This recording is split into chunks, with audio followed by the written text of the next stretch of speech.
Hello again, everyone. This is Jim here. Welcome back to my channel.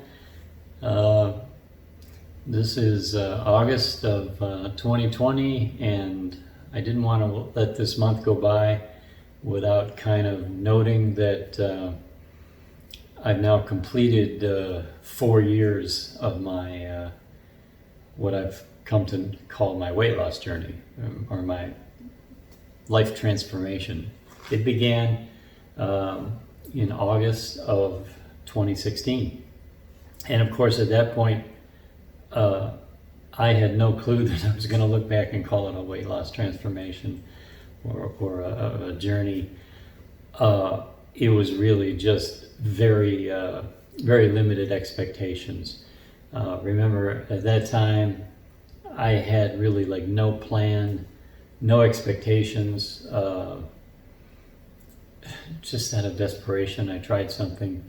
And remember, as I've said many times, 4 years ago, I had essentially given up on myself for quite some time and just resigned myself to the fact that, hey, I'm just going to be a large, fat guy and probably have health issues in the future. And I just had resigned to that. So I made this start 4 years ago, and I just wanted to kind of summarize a little bit the things I did, the phases, the order that I went through. I've done this before, but I'll just do a quick recap on it. I'm going to discuss what I think the key points of my journey have been. Why was I successful this time? And at the end, I'll talk about some things I'm doing lately. But yeah, so back in August 2016, 4 years ago, I just had it in mind to maybe, let's see if I could lose some weight. And so phase one, of course, at the time, I wasn't thinking in phases or anything. My first idea was, well, I wonder what's the minimum amount of food I could eat. So I tried to just restrict my food consumption a lot. And I did that for a while. And then I started also restricting carbs because I thought that was a good idea. And I started to try to wean myself off of sugar a little bit and carbs and eat less and that kind of thing. That was phase one.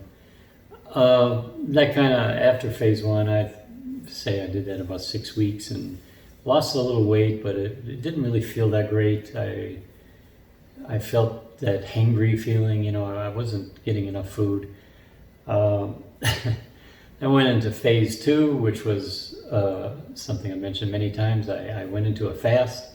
I fasted for 2 weeks, but that fast, I was trying to fast for 1 day, and it turned into a 2-week fast. And I would never have believed that possible before that, but indeed I fasted for 2 weeks. And everything changed with that fast. I came out of that fast with optimism, with a plan, I think it did a lot for me in terms of breaking some addictions, some food addictions that I had. I think the combination of the phasing out carbs and eating less and then the fast, I think that set me up to kind of reset my lifestyle a bit. I think that was one of the keys. But I came out of that fast. Yes, I lost some weight, but better than that, I started the next phase with a new approach. So phase three, if you will, was I started OMAD, 1 meal a day. This is something I had, discovered after reading Dr. Fung's book, that fasting is really the key. I decided to incorporate fasting in my lifestyle. So I did daily intermittent fasting of like daily 23-hour fast. And then also incorporated some longer fasts from time to time. and I just cleaned up my diet. I just avoided things, sugary foods, nuts and grains and breads, and I weaned myself off of soda. So I stuck to a diet of, let's say, some animal protein, fruit and vegetables, but stayed away from the sugar and high carbs and those kinds of things. And this was a very successful phase. This went on for a long time, and I consistently lost weight during the phase 3. Phase 4 would be, I just started exercising, walking, and then it turned into running, as my weight reduced and I started feeling better. I started incorporating exercise into the mix. And still all the time, 1 meal a day, with the same kind of diet.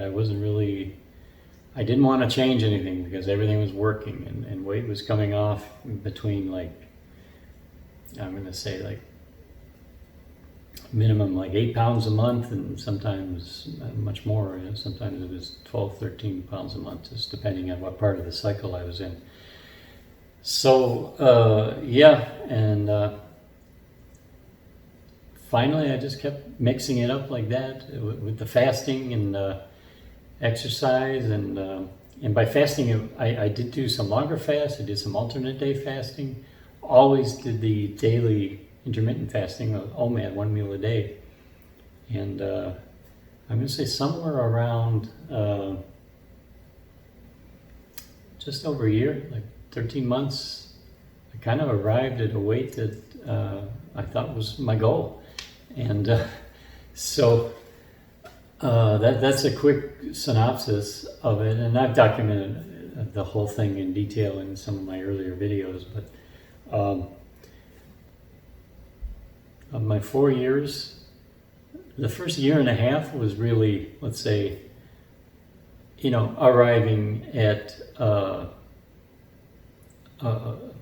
pretty much a total body transformation. I lost the weight. I lost 180 pounds.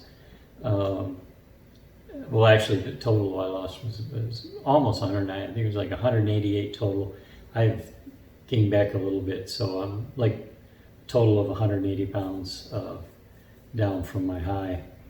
For those of you in Europe, that's about 83 kilos, which is a lot of weight. So that was about a year and a half.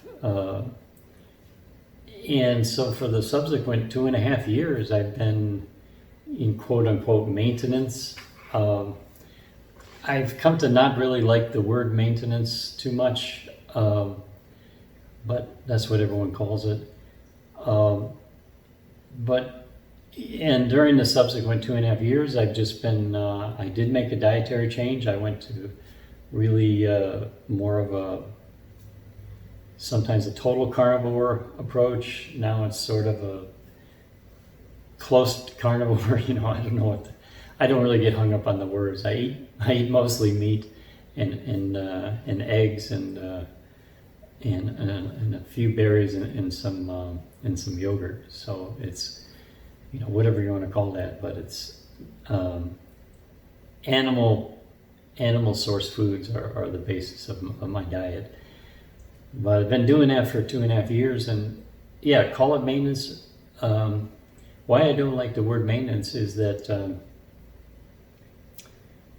at first I had this real fear of maintenance. As I was coming to the goal, I was worried about maintenance because everyone says maintenance is the hardest part, and sure, you can lose weight, but can you keep it off? And that made sense to me.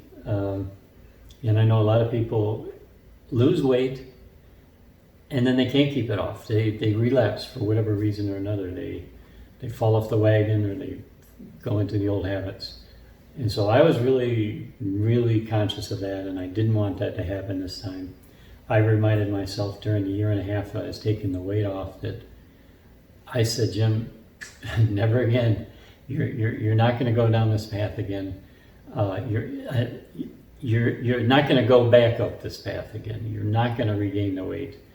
I just vowed to myself that this was a one-way trip, and if I can make it and get to that goal, that you better not ever relapse. So I had this mindset that the relapse was not an option, and so I think that did help me to kind of stay strict and to stay focused and to have some discipline. So now I thought I would just go over the things that I think were keys for me. Why did it work? What were the most important aspects of my journey, which I'm calling a successful journey? I'd say number one, of course, and I've always put this at the top, is the realization that I was eating too often, and that making fasting part of my lifestyle was the key. And by fasting, I mean the one meal a day, which I adapted to very well, and I like, and I still do to this day. So on nearly 4 years, I think I started the one meal a day in October 2016. So it's not quite 4 years of one meal yet, but it's coming up on it. And I've tried to get off the one meal a day a few times, and I don't really like it. So this is my lifestyle, one meal a day. And fasting is still part of my lifestyle. Not only the intermittent fasting, the daily breaks and skipping lunch and dinner, lunch and breakfast. I still do, like I'm on a monthly schedule now. I do some fasting days during the month. I do an alternate day fast. So I believe that's key for me. It keeps me sharp, it keeps me focused, and it keeps me in what I call a fasting lifestyle, a fasting mindset. And I just like the feeling of it. Another big key, I feel, is the foods that I gave up, that I moved away from, that I decided to kick to the curb. The sugar, carbs, bread, grains, nuts, soda, those things. Those foods, I was able to get away from them, and I don't regret it at all. And I believe that was one of the big reasons why I haven't had a lot of relapses or fell off the wagon, is because I was away from those types of foods in particular. Another thing I think has been important is that I've been real consistent. I just try to do more or less the same thing every day. I had no planned splurges or cheat days. I didn't do that. I didn't want to do it, and I think that was a key. And I don't recommend it. I mean, if you can get away with it, fine. Didn't make sense to me. As I've said many times, I don't consider it a cheat. I consider it a fail day. You're failing, and why fail? You want to develop a new consistent pattern. So consistency and doing the same thing day in, day out, that's kind of, I feel like key. I didn't go the route of what I call facsimile foods, foods that reminded me of stuff that I couldn't eat, and I'll just use the word keto. Keto is not a bad word to me. There's nothing wrong with a keto diet, let's say, but the keto foods, the ketofied foods, the keto pizza and keto cake and keto ice cream, there's keto everything. You can, I didn't go that route. I call it facsimile food. It's foods that, versions of things that you can't eat anymore. I always felt that was going to remind me too much of the food I liked. I loved pizza. Pizza was probably my biggest go-to food. I'd have it every week or every 2 weeks, and I would eat a lot of pizza. I didn't eat pizza in terms of number of slices. It was like the number of pizzas. a couple mediums, couple larges, whatever. I could put away a lot of pizza. And it's just, yeah, sure, I know there's ways to make something that replicates a pizza without the carbs, but I just don't want to go down that road, and I have no desire to anymore. I've been able to break habits, and I can sit down at a table next to people who are putting away pizza, and I can smell it, I can see it, I can see them enjoying it. I can have a perfect recollection of what that pizza tastes like. And I remember how good it was, the cheese, the sauce, the grease, and it's that blend of carbs and fats that are, that's the gateway. Foods that are carby and fatty, those are the ones that don't really provide a whole lot of nutrition, a lot of energy, and they don't fill you up. And so that's the danger zone. So if I'm sitting around people eating pizza, I have this perfect recollection of how good it would taste if I would eat it, but I have no desire to do it because I see it now as like something I don't want in my body. I don't want to put that combination of carbs and fat in my body. Because I like my own food. I like what I eat and not the pizza. Sure, that would be it's a lesser food than what I eat. So it's like I have a whole different mindset now when I look at stuff like that. Or people indulging in whatever it is, sugary foods or whatever. I just don't recognize it as food anymore. And I'm glad for that. Something that's very important to me is I kind of treated my outlook on food as if it was an addiction. And so I tried to stay away from those addicting foods. I wasn't sure that was the right approach because part of me thinks that, no, addiction, you can't be addicted to food. You can be addicted to certain drugs and, or nicotine and things like that. But food, no. It doesn't make sense. That's just an excuse. But I came 180 on that. I do believe, the substances in food, the response that food can give in your brain, I do believe that it triggers pleasure and it is addictive. It's addictive not only for the chemical processes like the serotonin or the dopamine, but also it's emotional.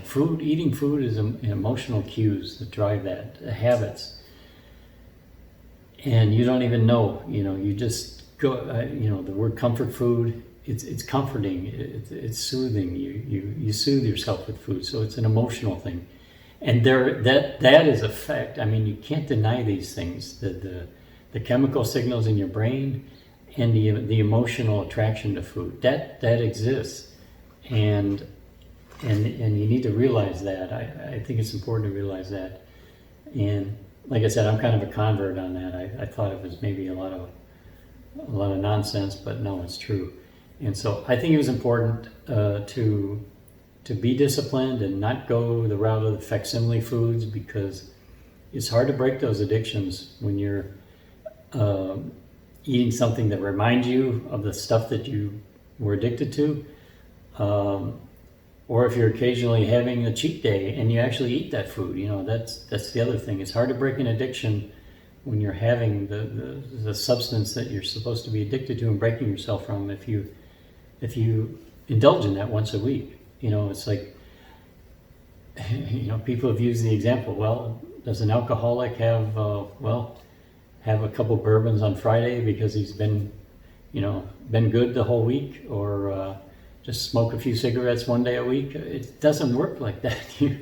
You're never going to escape that. It's going to pull you down.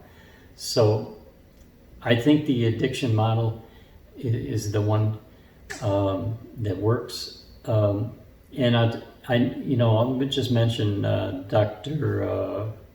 Sivers. I like him. I like his videos, and he treats his patients on the addiction model. He believes in that a lot. And I like his approach on almost everything. I disagree with him on some things, but Dr. Sivers, I think, is a good, in general, resource for weight loss and obesity because of his approach to it as an addiction. And with someone like him, he used to be obese, and he's very intelligent, so he's kind of a good resource when people speak from experience. So I just thought I'd throw that in there. I'd say I still have a comfort food around me. Something I'm going to say maybe is an addiction is coffee. I gave up coffee earlier in the year. I did a little test to see if I could give up coffee, and I did. I think, and it went rather easily. I'm going to say it was like 3 or 4 weeks in total that I didn't have coffee. And it wasn't the worst thing in the world. Slowly though, it crept back in. During the lockdown days, I sort of needed the comfort of coffee, I guess. And I enjoyed it. And I've kept it, I've retained it. I still do coffee.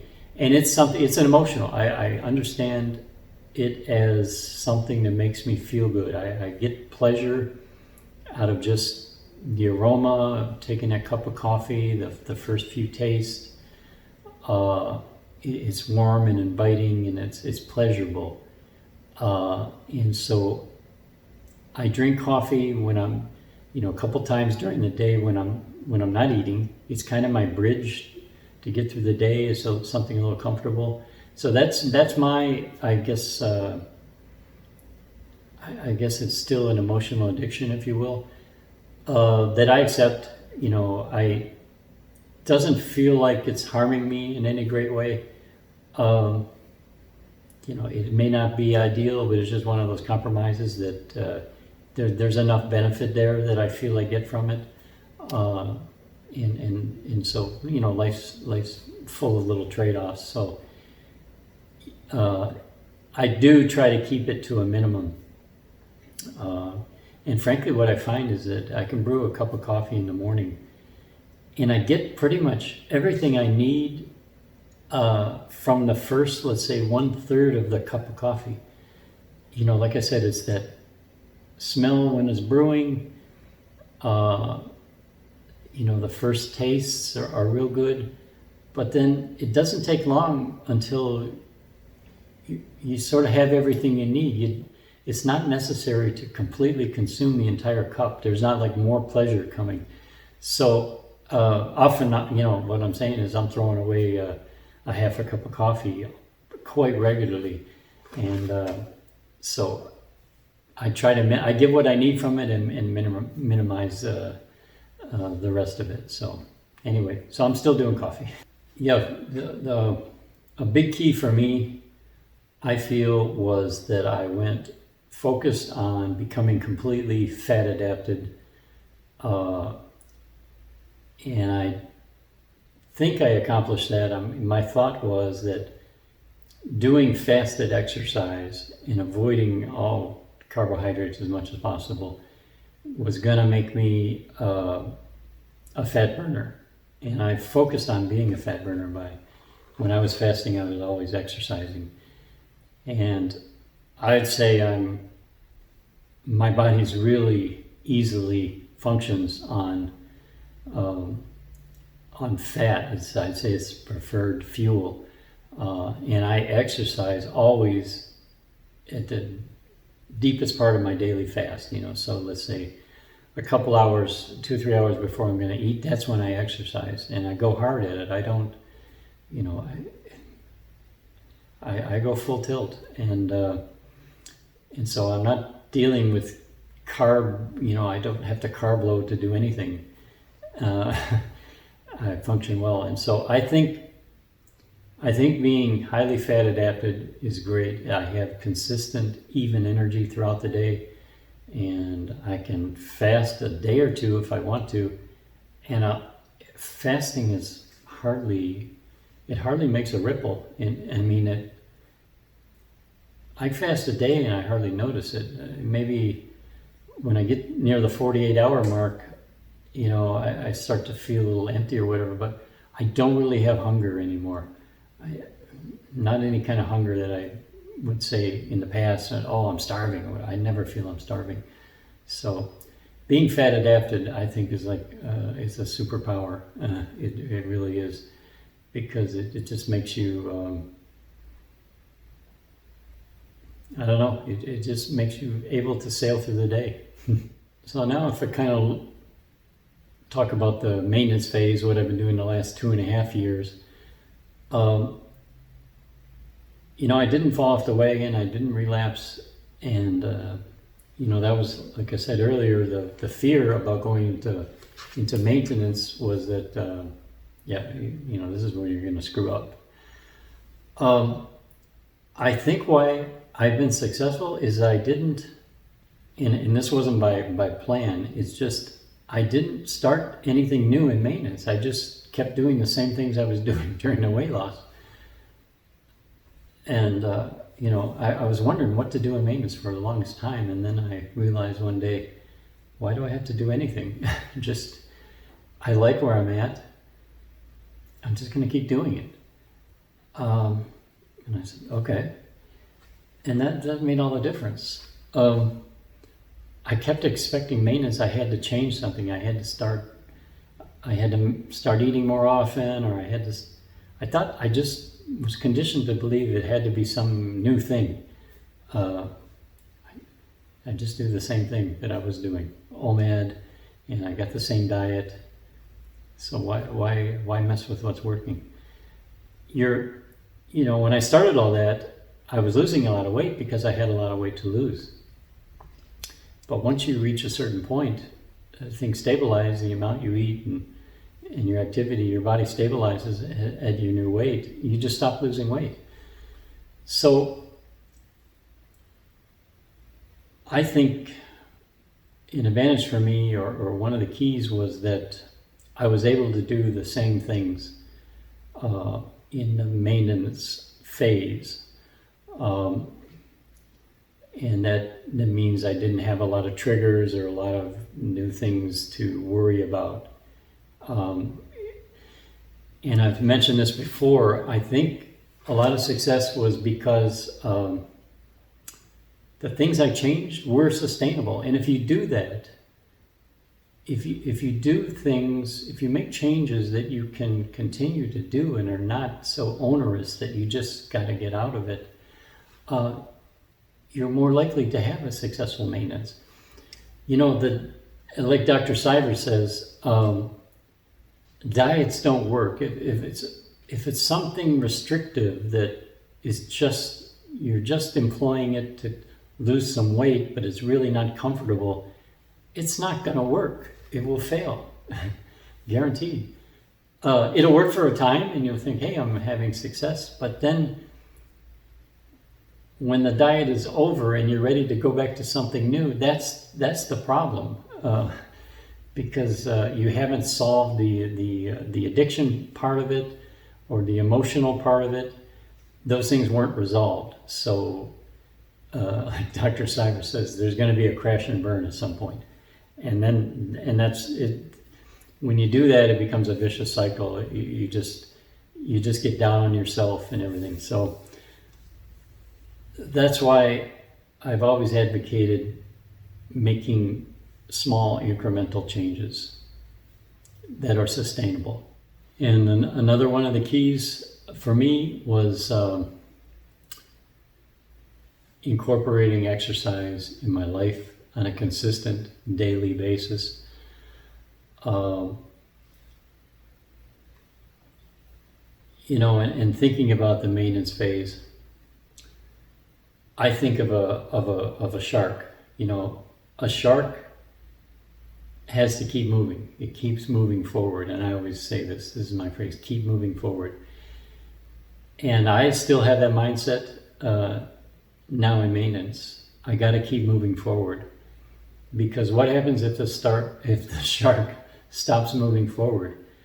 I think you have a dead shark. You can't just be standing still. Standing still is the same as moving backwards or dying. So to me, keep moving forward. So what does that mean to me in my lifestyle? It means accomplish something each day. Keep trying to improve myself little by little each day. Get something out of each day. Something in terms of exercise or sunshine, or just have some improvement day by day by day. So that's what I say, keep moving forward. Because if you keep moving forward, then you're not moving backwards. So this is my philosophy. Keep moving forward, and then you're guaranteed not to relapse. Another key for me is fundamentally having the mindset that you're going to take care of yourself. Making time to take care of yourself. Being committed to yourself. Prioritize yourself, your health. That whatever time you need, you have to have some time for yourself, and you have to put yourself first. I've said it before, be selfish. That sounds like a negative thing. We're trained to think that it's a negative thing, but you can't really help other people or be a positive impact on others or the world if you let yourself down. So take care of yourself, get sleep, eat properly, and try to live as stress-free as possible. Turn off the TV, those kinds of things. Prioritize your own well-being, and keep that in your mind as a daily habit. Do good things that contribute to the health of your mind and body, and then it just keeps you out of trouble. And maybe one final thing I'll say is in terms of things that I'm not going to say keys to my weight loss success, but keys to maybe having a healthy maintenance phase, which has been like the last 2.5 years, is key for me has been discovering that I had an aptitude and an immense pleasure from the sun. Getting into the sun and finding that the way I lived for years, avoiding the sun, because I just had bad experiences in the sun. I would burn. And I was taught that, sunshine is good, but when you go in the sun, you got to lather up with all this cream, this protective sunscreen, because the sun, it's good, but it's dangerous. You stop to think about it. Well, how is that? It's good, but it's dangerous. So we got to protect ourselves from it. And so what I discovered is that what was preventing me from enjoying the sun was my diet. And I'll just say, eliminating sugar and processed foods, seed oils, that kind of junk. It's made the sun is now accessible and desirable, and I have a passion to be in the sun. And I've been doing it now. Each of the past 3 summers has been building. Now this current summer of 2020 has been maybe one of the best summers weather-wise that I've been in here in Chicago. It has been wonderful. It has been day after day of sunshine, and it's just been an abundance of opportunities to get into the sun. And I take advantage of every opportunity, because we also have a long period of time when it's not able to get great exposure to the sun. I've had, during the lockdown also, I've had that gave me a time to get into the sun more accessible and more early on in the season. So I've maximized like never before my sun exposure. It's a nice day today, just like it was a nice day yesterday. I will always go out in the sun. And when I say go out in the sun, yeah, I run in the sun, but more than that, I'll just go out on my patio and put on my bathing suit and just absorb the sun. I'll play some podcasts or some music and just while away the time. And I'll do it days on end if the sun is there, if the weather allows for it. And I don't burn.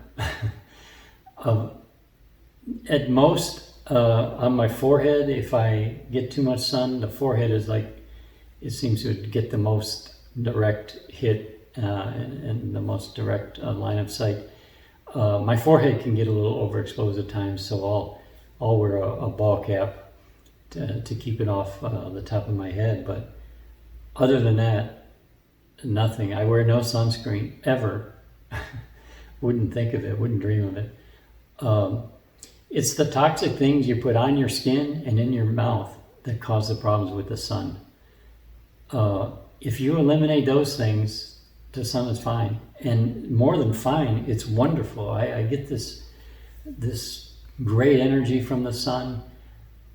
I feel rejuvenated. It has a great effect on my skin. I feel it's healing my skin. It's just, I don't know, it just adds to my quality of life. And yeah, no sunscreen. And I'm out there, I mean, typically, and it varies somewhat with temperature, how hot it is. But on a typical, like an 80-degree day, in the middle of the day, I go, I probably average 45 minutes to an hour, no problem. Sometimes an hour and a half if it just feels right. I think I've stayed out 2 hours once. I just kind of got involved in a podcast and the time went fast, and next thing I noticed, it was 2 hours. 2 hours in the sun, no protection of any kind, and I don't burn. I just brown up and I feel good. So I feel that sun exposure has added to my health and quality of life, and that's what I've been doing. So those, I'd say, are the key points in this 4-year journey that I think, where I've noted success and lifestyle changes that are meaningful and lasting. I'll just end by saying that some of the things I've been doing, earlier in the year I talked about I was doing some body signaling testing. I added a few things to my diet rather than just exclusively meat. I added eggs and fish and berries and yogurt. I experimented with that. After a while of doing that, I know what happened. I just kind of was overeating because I would always eat the same amount of meat, and I just added the other stuff. But it just became too much. I had a full feeling. I did gain some weight, and then I gained more weight, and I didn't feel right. I felt like bloated and heavy, and I didn't detect any size changes really on my trousers or anything, but it just didn't feel right. And I go, as you know, I've always follow my body signals and listen to my body. That was my motto. And I should have put that earlier in my weight loss journey. My motto was listen to my body, take cues from the body. And so it was telling me I was eating too much or I didn't like it. So I had to make some changes. And where I'm at right now, what I'm doing is I've been doing this about 3 weeks, and I like it. I got rid of the fish. I don't incorporate the fish, but what I do, my meal, I start off, I have 4 fried eggs and some pork rinds and a little bowl of some yogurt and berries. And I eat that first before any meat. And actually that's quite filling. I mean, I probably get halfway to satiety from that right there. I eat pork rinds with the eggs and the berries and some yogurt and then just kind of breathe a few minutes, and then I started on the meat. And doing that, I get full quicker. I need less meat that way. And I think what I was doing before, the way I was eating, I was always thinking I needed 2 pounds or 2.5 pounds of meat, so I'd always make that and figure that I had to finish that, and then I added this other stuff, so it was just too much. So now I'm really about, I don't know, like sometimes it can be 1 pound, 1.5 pounds of meat, that's it, which to most people would be a huge amount, but for me that's like a reduction. And so this is working just really nice, because when I eat like that, phase 1 and then phase 2 with the meat's like my dessert, and I feel really nice and full at the end of the meat. It's just, I feel full, like I don't want to eat anymore. And for me, that's another key thing I think is important, especially eating once a day. You need to feel, this is the body signaling theory of mine, you need to send a signal to your body that you are just really full. And I think there's a hormonal response to that. It kind of completes your eating cycle, and I think it keeps your body stable hormonally. This is my theory, I can't prove it, but if you're too restrictive and not eating enough and not getting enough nutrition, I think you don't really complete the feeding cycle, the feasting cycle. And I think the body is still wanting it to some extent. So I believe in that full feeling. Now, of course, it's not over full. You don't want to be bloated. But when you're eating meat and then you get to the point where I don't need any more meat, that's enough. That's a great way to end your meal. And I never throw away meat. If I made more than I can eat, that's what I start with the next day. I put it in the fridge and eat it cold the next day. So that's working for me. Eating that way, that's been quite successful. And other than that, I've been juggling things. I've been juggling the fasting days. I have put some fasting days earlier in the year as part of the body signaling. And then I went for like 3 months with no fasting. And now I brought that back. And I really do have to remember to have at least a couple days of fasting every month. And what I'm doing is an alternate day. I'll pick a week and I'll fast on Tuesday and Thursday. And so there's like 2 48-hour fasts. And that just seems like a nice reset, and it kind of, it's a purge, and it just resets me right back to where I need to be. It seems like if I just do nothing but eat every single day, there's a drift, and I sort of feel too full after a while, or it's too much. So I like the reset approach, the reset of having the fasting. So I'm doing that. And I'm also working, I continue to fine tune with the exercise. I got the sunshine. I consider that in the exercise category. I mean, even though it's not really exercising, it's just, I prioritize getting sun. And then there's the running and the body weight exercise I do.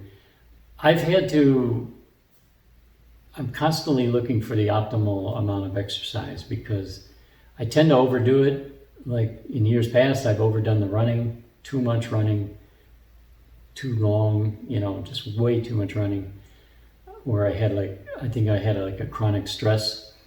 And then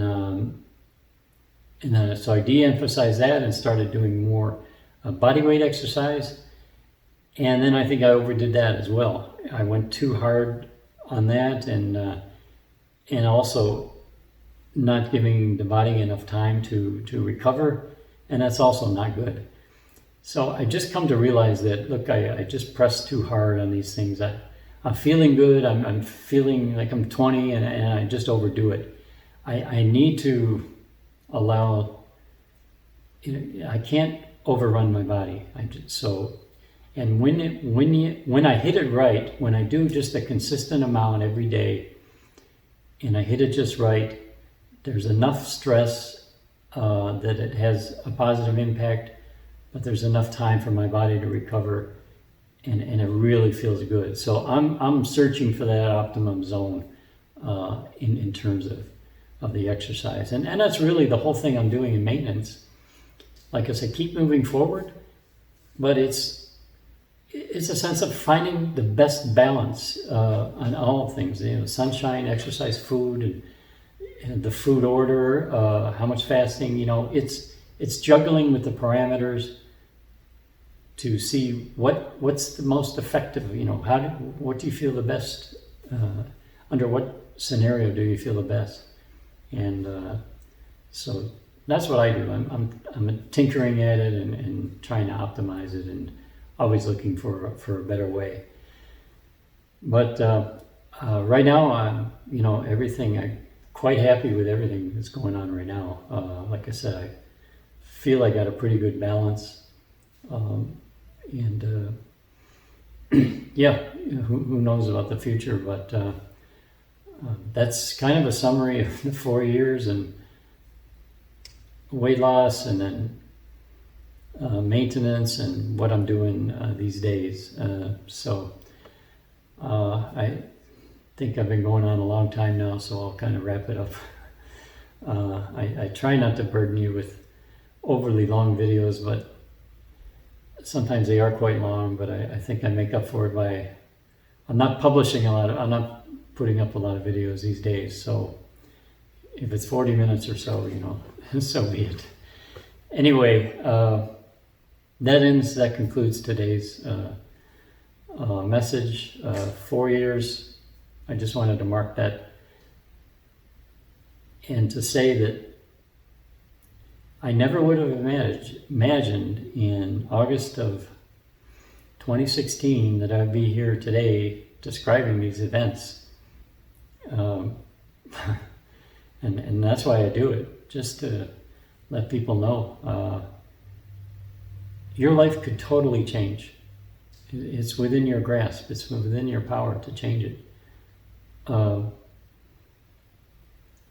Yeah, and it's not no one will do it for you. It's not a pill. There's maybe not an easy approach. If you want to fundamentally transform yourself, you have to do the work. But the rewards are through the roof. So okay, I'll sign off, everyone, and I hope you're all having success and moving forward, and not listening to the experts, deciding for yourself what works for you, because there's no one size fits all approach. So have a great day, everyone. Thanks for listening, and I'll see you next time. Bye bye.